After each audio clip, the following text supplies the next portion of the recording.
নমস্কার বন্ধুরা, আজ আমি তৈরি করছি কমলা লেবুর পুর ভরা কেক। আপনারা যেভাবে পটল কিংবা কারকোলের পুর ভরা খেয়ে থাকেন, আজ আমি একইভাবে কমলা লেবুর পুর ভরা কেক তৈরি করব। আপনারা যেভাবে পটল কিংবা কারকোলের ভেতরের গ্রেভিগুলো বের করে নিয়ে তারপর তাতে পুর ভরে পটলের দোরমা কিংবা পুর ভরা কারকোল করে থাকেন, এটিও ঠিক একইভাবে তৈরি হবে পুর ভরা অরেঞ্জ কেক। এই জন্য আমরা প্রথমেই কমলাগুলির ভেতরের যে গ্রেভিগুলি আছে সেগুলিকে বের করে নিয়ে তার খোসাটিকে আলাদা করে নেব। তারপর আমরা এতে কেকের ব্যাটার দিয়ে অরেঞ্জ কেকটা তৈরি করে ফেলব। ভেতরের গ্রেভিগুলোকেও আমাদের ভালো করে রেখে দিতে হবে আঁশ ও বীজ ছাড়িয়ে তার রসগুলিকে, কারণ আমরা গোটা রসটাই এই কেকটির জন্য ব্যবহার করব। তার সাথে আমাদের লাগবে কিছু মেরি বিস্কুট। প্রথমে আমরা মেরি বিস্কুটগুলিকে মিক্সিতে ভালো করে পেস্ট করে গুঁড়িয়ে নেব। তারপর এটিকে অল্প অল্প করে দুধ দিয়ে এটি গোলাতে শুরু করব। তার সঙ্গে আমরা এখানে মিশিয়ে দেব কিছু পরিমাণে গুঁড়ো করা চিনি। তাছাড়া আমাদের এখানে লাগবে ওই অরেঞ্জের যে আমরা রসটা করে রেখেছিলাম সেই কমলার রসগুলি। সব কিছু দিয়ে ভালো করে আমাদের ব্যাটারটিকে মিক্স করে নিতে হবে। এখানে কিন্তু আমাদের চিনির গুঁড়ো, মেরি বিস্কুট গুঁড়ো আর অরেঞ্জের রস ছাড়া আর কিছুই লাগবে না। তাই এই ব্যাটারটাকে আমরা খুব ভালো করে মিক্সড করে নেব যাতে কোনো দানা বা কিছু না থাকে। যত ভালোভাবে আপনারা ব্যাটারটাকে মিক্সড করে নেবেন এই কেকটি তত বেশি টেস্টি ও স্পঞ্জি হবে। তাই এই ব্যাটারটাকে আপনারা প্রায় অনেকক্ষণ ধরে ভালোভাবে ফেটিয়ে মিক্সড করে নেবেন। ব্যাটারটা ভালো মতো মিক্সড হয়ে গেলে তারপর আমরা চুলায় একটি তাওয়া বসিয়ে দেব। তাওয়ার উপরে দিয়ে দেব একটি কড়াই। আপনারা কড়াই ছাড়া অন্য কিছুতেও করতে পারবেন, কিন্তু এটি ঢাকনার ব্যবস্থা থাকতে হবে যাতে বাষ্পটা বেরিয়ে যেতে না পারে।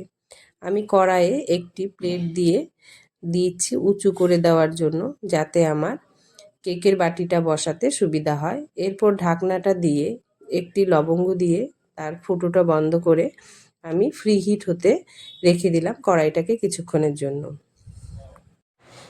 এবার আমরা ব্যাটারের পুরগুলো নিয়ে কমলার মধ্যে ঢুকিয়ে দেব। আমরা একদম ভর্তি করে কিন্তু ব্যাটারগুলো ঢোকাবো না, কারণ কেকটা যখন হয়ে যাবে তখন একটু ফুলে উঠবে। তখন একদম যদি ভরে ভরে আমরা ঢোকাই তাহলে সে আর ফুলবার জায়গা পাবে না। তাই আমরা একটু কম করে ভরে তারপর আমরা এটিকে ঢেকে দেব। সবগুলি কমলা লেবুর মধ্যেই আমরা ধীরে ধীরে পুরগুলি ঢুকিয়ে নেব। সবগুলি কমলা লেবুতে পুর ঢুকিয়ে নেওয়া হলে আমরা তার মাথা দিয়ে তাকে ঢেকে রেখে দেব। পুর ভরা হয়ে গেলে আমরা অন্যদিকে কিছু পরিমাণ ড্রাই ফ্রুট কুচিয়ে নেব। আমি এখানে কাজু বাদাম ও কিশমিশ ব্যবহার করেছি।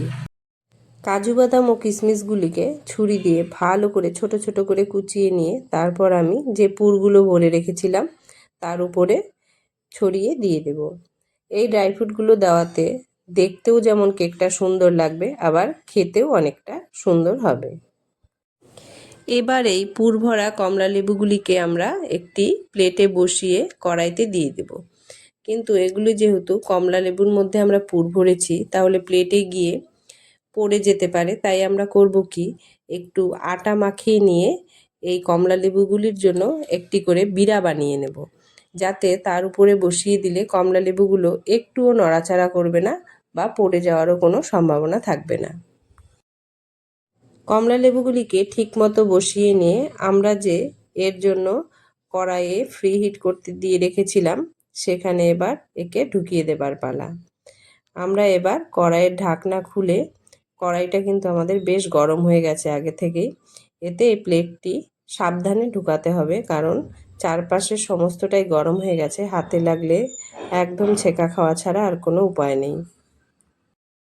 ভালো মতো বসিয়ে দিয়ে তারপর ঢাকনা দিয়ে ঢেকে 40-50 মিনিটের জন্য আমাদের এখন অপেক্ষা করতে হবে।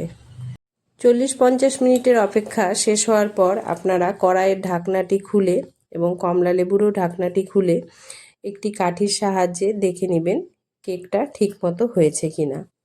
আমি দেখে বুঝতে পারলাম আমার কেকটি আর অল্প একটু হলে আরও ভালো মতো হয়ে যাবে। তাই আমি আবার ঢেকে 5 মিনিট একদম কম হিটে রেখে দিয়েছিলাম। 5 মিনিট পর কড়াই খুলে কমলা লেবুর ঢাকনাগুলি খুলে নিয়ে কেক দেখে তো আমার নিজে থেকেই যে এত আনন্দ লাগছিল, কারণ আমি নিজেও ভাবতে পারিনি কেকগুলি এত সুন্দর হবে। এই রেসিপিটা আমি আগে কোনোদিন করিও নি বা দেখিও নি, নিজের মাথা থেকেই কেন বা বেরোলো আর করে ফেললাম। তাই কেকগুলি হতে দেখে এত বেশি আনন্দ লাগছিল। কেকগুলি সত্যি এত সুন্দর হয়েছিল যে আমি নিজেই অবাক হয়ে যাচ্ছিলাম। এবার কড়াই থেকে নামিয়ে নিলেই আমাদের রেসিপিটা কমপ্লিট হয়ে যাবে। এবার আমরা এর খোসাগুলি ছাড়িয়ে কেকগুলি বের করে নিলেই আমাদের রেসিপিটা একবারে পুরোপুরিভাবে কমপ্লিট হয়ে যাবে। খোসাগুলি ছাড়ানো হলে দেখতে পারবেন অরেঞ্জ কেকটি একদম দেখতে অরেঞ্জের মতোই হয়েছে। অরেঞ্জ শেপের অরেঞ্জ কেক দেখতে কিন্তু বেশ ভালোই লাগছে। এবার আপনারা খেয়ে জানান কেকটি কেমন হয়েছে। কিছুটা ভয় ও কিছুটা সাহস দুটোকে একসঙ্গে নিয়েই একটি নতুন রেসিপি তৈরি করার চেষ্টা করলাম। খারাপ বা ভালো যাই লাগুক অবশ্যই কমেন্ট করে জানাবেন।